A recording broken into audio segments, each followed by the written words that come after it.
Everybody but now already heard of the debate between Billy Carson and WesHuff. Now, I didn't know about WesHuff until today. Well, actually, a couple of days ago, just because of the podcast, The Debate.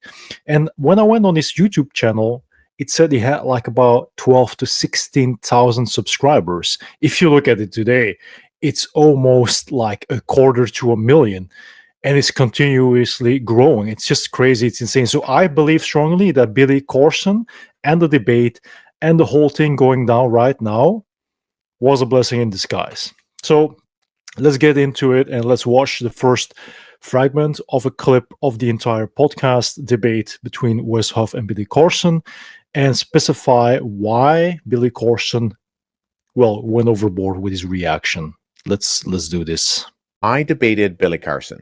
You heard that right. This isn't clickbait. I actually debated Billy Carson. Let me tell you about it. So last week I got a message in my DMs from a podcast host saying he knew Billy and that Billy was going to be in his studio the next day, and asked if I'd be willing to come in and discuss some of the things that Billy has said very publicly about Christianity. Now, this particular podcaster lives in Florida. I live in Toronto, Canada. So with less than 24 hours notice, I just wasn't able to be in studio. But I did say that I'd be more than willing to hop on a virtual call and interact with Billy that way. And for the record, I also made it clear that I didn't want this to come across as some sort of trap or gotcha. If Billy was willing to interact with me knowing who I was, that's great, but I said specifically that I did not want this to be some sort of ambush. I was assured that this was not the case. I was being invited, Billy was being notified of that, and that we would have a respectful and good faith discussion. And as far as I'm concerned, that is in fact what took place. Now, we only talked for a little over an hour, and if I'm honest, I really wished we would have talked about more. Billy had to leave after that hour. He was upfront about that at the beginning, so he wasn't running away or anything. He actually had to go, and he had prefaced the conversation with that. There were about a dozen things that Billy has said very confidently on very public platforms about Christianity that are just simply false, and I wanted to push him on those things. Credible scrutiny only helps to refine and sharpen the truth. I want to be shown where I'm wrong and where I say things that are incorrect. And I think as long as it's done with proper intentions in the right way, doing that with others shows respect for them too. So yeah, that's like one of the main reasons why a lot of people sided with WesHuff straight away, because of the way his integrity, like it's like constructive criticism but out of expertise. So you're kind of challenging and provoking a person just to come in terms with whatever they're presenting to the public. Is it truthful? Is it real? Is it honesty? Or is it just fake? Because if it's fake and it's based on just lies or things people made up, then you're basically deceiving other people that are really interested in these types of topics. And he wanted to put a halt to it. It's like, do you stand in what you believe and you confess? And if you don't have any basis, then why are you spreading disinformation or misinformation? I've been watching Billy Carson since the start of the pandemic. That's when I was really doing some soul searching, mainly because I was interested in certain topics. But the first thing I remember is, when he started in 2014, if I'm not mistaken. The main things he was talking about back then was mainly about like how to become a superhuman, how to evolve, as a human. And then all these hour-long podcasts or these hour-long lectures that he was presenting online and offline, they all were very similar to a guy named Dr. Dispenza. And I was like, he's just basically copy and pasting these theories. So he's not really inventing something. He's not coming with something new. It's kind of the same thing like what you have or had with Tesla and Elon Musk. Elon Musk didn't invent all these things, but he ran with it. So that's something what people seem to forget. Like, it's not because people present something to the public and it turns into a consumer good, that it's actually these people that are the frontmen that invented that good they're presented. They might have just bought some patents, they might have just deep dived, they might have just unraveled some things that were like away, removed from the public, from the mainstream, and that's why it looks like it's new, but it isn't. And the interesting thing is that if you have something that you clearly believe in and want to promote, for example, like the Emerald Tablets of Thoth, if you really believe wholeheartedly they're truthful, they're pure, it's true. But then if you go back to the guy that composed it, the guy that so-called translated it, it came out of thin air. So if it never existed in its physical form, but there are people that have wrote it down, that talked about it, that have written books about it. And then with that, what these people went with their own insight, speculation, or imagination, and you run with that as being the ultimate truth, and you want to present it to the people as that is what they should be holding on to if it comes to truth. And then you throw in Christianity as well. And I noticed at certain points sometimes he never actually went in any type of debate. He was always just it was just a monologue. He was always spreading information, repeat, rinse and repeat. And every time he would put emphasis on there, look, I studied the Semitic languages, I studied biblical text, I went through the original sources, I visited those places. Like, he always would use these arguments to justify and to prove that he's always in the right and never in the wrong. But then if you would say things, for example, like, everybody talks about Jesus Christ, but the way it's portrayed in this this more European way, it basis can be found with the Borgian guy, Caesar Borgia, and that's the whole depiction. So it goes back to that time where it's a misconception, is kind of deception. So these things or what drew people in, because they were interested into unraveling this type of truth, to understand what was hidden from the public that he was revealing. And that's why he went so hard. But then when he said, for example, things like, Jesus Christ wasn't called Jesus Christ, but his name was Yeshua, the thing is, it's accurate if you talk about modern Hebrew, aka Babylonian Hebrew, but it's not accurate to the actual time period when they were referring to him in person. Then it was still pronounced differently. This is a modern version that we can have that is more reasonable to understand than what is, but that is basically on the same level. But every time he puts out this type of information, that's what I noticed. He wants to put emphasis on his background and how much research and study and things and traveling he did. So it always has to be bulletproof, fall-proof. And then all of a sudden he gets in a debate, and now he has to present himself. And what I've noticed during that debate mainly is that he was not only caught off guard, but he was not 100%. He wasn't looking well. He was looking sick. He was looking down. He was looking depressed. He looked like a beaten up dog. He wasn't like spitting fire and facts like he used to do. So he couldn't do anything, And I think he just felt cornered, and he felt like, I'm just gonna lay down and surrender myself, or just not go into it too much. So, it becomes worse. And the last thing, someone in that position, if it comes to societal status and success, through what he has been building up since, I assume, again, 2014, is reputation. It's a reputation. So if that gets dealt a couple of blows, the reputation is what keeps him in a position when everybody starts distrusting him, or also wants to debunk him, or they want to debate him, and it just pulls on his reputation. Then he will lose everything. Then the empire he built will be basically nothing. And he wasn't like 70 plus, he's like in his early 50s. So that's also one of these things that were spread out of there, also to promote this golden, I don't remember what it was, like this gold product that you could consume. It was basically like supplements that would reduce the aging process and would keep you more youthful and all that stuff. And so all these things all kind of blend into some type of marketing strategy, and putting yourself out there and just running with it. Like for example, Andrew Tate, that's also like a prime example. Look, for example, at a podcast episode where Tommy Robinson get interviewed on Andrew Tate. He also actually exposes him that these are all personas, and with all the respect I can muster, I mean, a lot of topics I loved definitely that he talked about. I have my own background. Many people that are watching have their own background. But you've got to understand that there is always a basis that is truthful and trustworthy, and whatever people build on it or take away from it, that's their own agenda getting involved, and that's something to be wary of.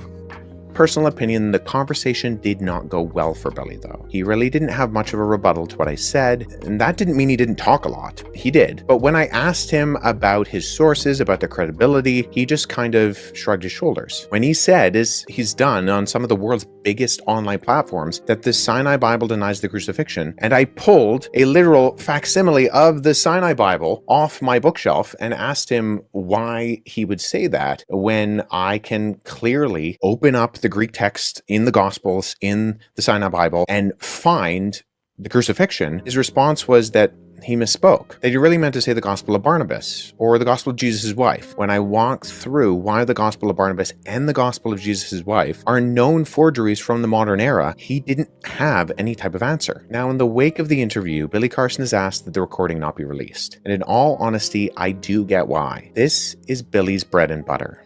His career as a content creator and public figure, and his credibility as an online educator are influenced by the way he comes across and the integrity and reliability of the topics he discusses. If that is put under careful examination and its truthfulness is undermined, that has consequences for Billy. Now, I don't know if that recording will ever see the light of day. I hope it does, but I don't know. But let me say that I trust the podcast host whose channel this took place on, and it is entirely his decision to post or not to post the content. I respect that, even if I do in fact want the interaction to be public. It's his podcast on his channel, and he has the right to agree with Billy's request. The fact that Billy doesn't want it to be posted clearly communicates to me that he also didn't think it went very well. Let me just finish by saying this. Billy says a lot of out there stuff, but among it all are just patently false things about the Bible and Christianity. I've made a bunch of content addressing these things and what Billy has said, and in it all, I hope what those interactions and responses reflect is not a personal attack on Billy. I can separate Billy Carson from the ideas he espouses, and I think that should always be our tactic. I debated Billy Carson. As far as I'm aware, I'm the only person who ever has. Maybe I'm the only person who ever will. And whether that gets posted or not, I think the fact that Billy doesn't want it to be posted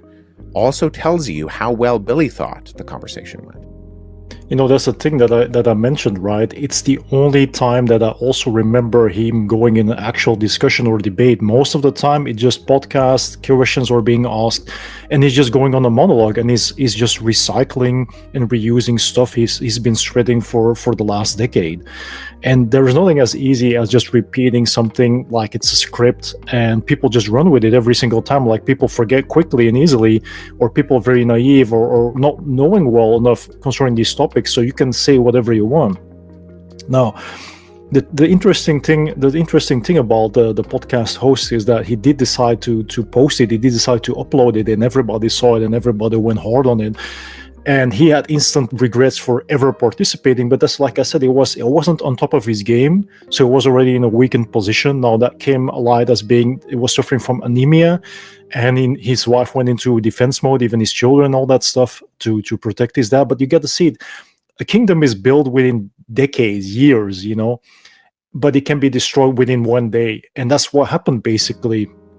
If you put yourself on top of the world, if you feel like you can't be pushed out of that position because you're so sure, you're so certain about all the claims and facts and evidence and personal research and research team and organizations and whatever you're banking off, but then all of a sudden someone out of the mist, a ninja out of the mist appears, and it's over, it's done with. And it's sad, but it shows that you can never be 100% accurate, sure. There is always going to be someone that knows more. There's always going to be someone that did more research or studies, and not being able to understand that is the reality of things. And we all got to know our place in this life, in this world, and there is no shame in it. But there is shame in it, and there is an amount of fear that kicked in. That's why he did what he did, and that's what we're going to see in the next clip, that he went and served the court documents to sue him. It's kind of insane, but that's when fear kicks in, and you don't have any faith. You don't have any faith in a positive outcome, and that's the only way you can win, is by intimidation and coercion and manipulation, because you know you lost, and instead of actually accepting your defeat as a man, you have to go behind closed doors to intimidate a person to give in out of fear. So fear, trying to engage with and trigger other type of fear to win and to be successful, just because you fear to lose everything you ever had, worked for, and have. And it's really sad, because then it shows it always has been about status, monetary gain, and power and control, and remaining in a position. And that's not how it works. Life goes in cycles, and we get replaced sooner or later, and we just have to accept. You're the better man if you accept defeat. You're not the better man if you go behind closed doors to backstab people, because you can't deal with it emotionally and mentally. And especially because it was online, you know, that's the worst part. Billy Carson is attempting to sue me. For those of you who don't know, I was invited to interact with Billy on a podcast that he agreed to come on. It was not his podcast, where he was notified beforehand who I was and what we'd be talking about. After that debate took place, Billy attempted to suppress the footage. That didn't really work. I've released clips from that conversation. Well, Billy does not want you to see those clips and has sent me a cease and desist letter. I was really hoping that this could be an opportunity for Billy to learn, to see the major errors that he's been repeating and turn this into a learning experience. I even offered to follow up with Billy in order to show him how and where he could find accurate and credible resources in order to make sure that what he was saying was verifiably correct going forward in the future, so he and his audience could learn and proceed knowledgeably. Billy did not agree. But unfortunately for Billy, agreeing to a debate, losing that debate, and feeling embarrassed about that loss does not constitute legitimate grounds to litigate. Billy, I will agree to all the terms and conditions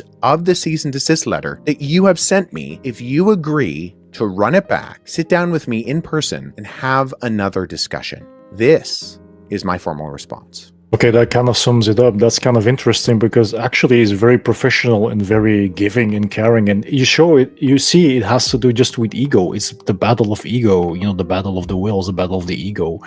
And like I said, it's accepting less, or you weren't as, you shouldn't have been as sure as you were and be arrogant in expressing all these so-called truths.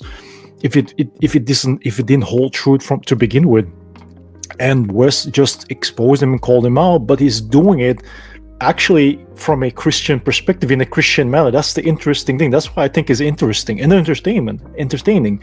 He's doing it out of love for a brother, so it comes from a Christian position, because instead of dragging him down and destroying him, he's offering him a hand. So Billy fell to the ground symbolically, and instead of pushing him down even further and making him feel worse and making him suffer more, he's offering a hand. He's offering actually an opportunity to stand up, to correct himself, and to do better and progress without completely being destroyed, completely losing his credibility. So basically, Wes is trying to save him, trying to save his standing and his position and his status. And like I said, if ego takes hold in pride, then that will be his end. Ego and pride, not Wes. So as I said from the beginning of the video, I do strongly believe this was a blessing in disguise for Wes mainly, so that he would blow up, because you can tell going from 16K to almost a quarter to 1 million, because it's still counting. So from 16K to 100K plus in just a couple of days, barely a week. And what Billy Carson can do now is basically take this opportunity, take his advice, and just give in and surrender for damage control, because he thinks that damage control is going to be put an end to his career and stop him and all that stuff, with the hope that everything's just going to fly by and everybody's going to forget. It's that the aggressive, fearful way. But if he does what Wes is offering, then he's doing the Christ way. And I think that's the better option.